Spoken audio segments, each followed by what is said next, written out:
По прогнозам, ледоход на реке Лени в районе Якутска ожидается 20-22 мая. В это время переправу по маршруту Якутск-Нижний Бестях будут осуществлять суда на воздушной подушке.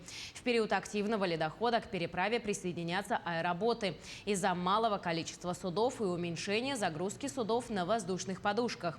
Также в период активного ледохода будут задействованы вертолеты авиакомпании «Полярные авиалинии».